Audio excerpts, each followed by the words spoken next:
couple of days, the Ministry of Labor and the Public Service is opening the floor to the public with its legislative reform town hall meeting. It's a chance for citizens to engage directly with the laws and policies that affect their everyday lives. Joining us today is Nathaniel Butler Jr., the Human Resources Consultant, here to share what the meeting is all about, why your voice matters, and how this initiative could shape the future of labor and the public service in the Bahamas. Welcome to the show, Nathaniel. Thanks for having me. It's so great to have you here with us. So let's start at the beginning. What is this legislative reform town hall meeting and why? What can people expect from it? So the town hall meetings are focused around two legislative agenda or items, which are the Employment Act and also the Industrial Relations Act. And the purpose of this meeting is for us to kind of explore some of the recommendations that were made over the last 2 years by many of our community leaders, stakeholders, persons within the business community as well. So why is it especially important right now as it relates to labor and the public service? So it's important now because we want to ensure that our two major acts that governs employment and labor are modernized, that are relevant to the times that we are living in. And I think that it's extremely important now that the two town hall meetings allow for the general public to be heard as well and to hear some of their concerns. They also have a voice in lending to the conversation in regards to national progress for labor and also in employment within the Bahamas. Well, I know people would definitely want to hear that. So who is this town hall designed for? Is it just only for government employees, or is the general public encouraged to attend and participate? I'll be honest with you, this is really for the general public. The government of the Bahamas wants the entire populace of the general public. If you can attend in person, there's the option of an online link through Zoom that you could be in attendance to also lend your voice to. So it's really centered for the general public in mind. So how does this meeting then give everyday citizens a chance to shape policy and legislation? So first and foremost, they will get a chance to hear some of the recommendations in detail and also in context.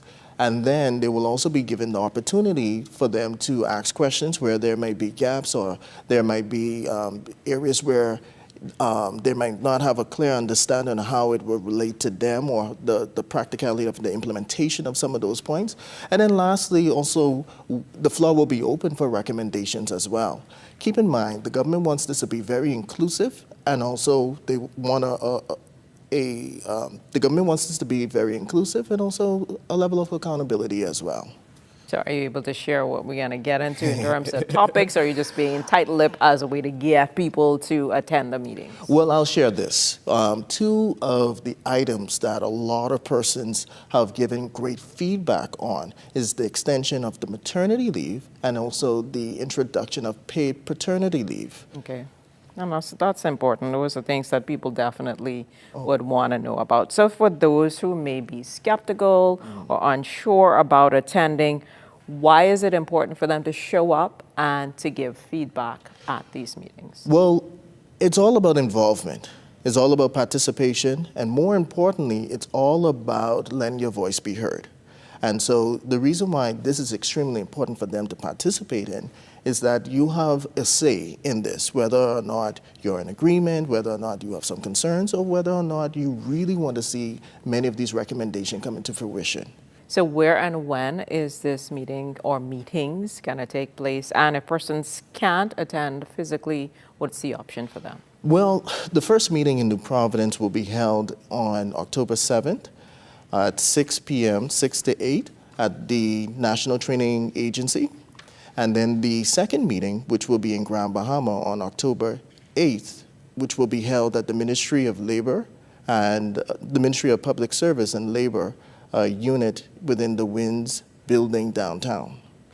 And it will also be at 6 to 8 p.m. as well. Okay. And then there's the online option that we mentioned as well. So I would say if you go to the Facebook page of the Public Service and Labor, you will see the login credentials for both town hall meetings, and I would say register. And just reiterate for people again why it's important for them to make plans to attend these meetings. As you mentioned, there's going to be one here in the capital and the other in Grand Bahama. Just remind people so they know, so you can't say that they didn't hear all of the information. Yes. Didn't hear. So once again, I would say you want to be a part of the conversation. And these two legislations in particular, they affect how we interact in the workplace. Obviously, legislative change starts with a conversation, and town hall is one way for persons to get their voices heard. So thank you for joining us, Nathaniel Butler, I'm going to say Nathaniel Butler Jr., for shedding light on this very, very important subject. So thanks again for joining us. No problem, anytime. From tackling big ideas about change and reform, we now shift to someone making history in a whole different arena. She's taking her talent from Nassau to the world stage. Up next on Bahamian Footprints, we go inside the life and career of a Bahamian female professional wrestler. Stay with us.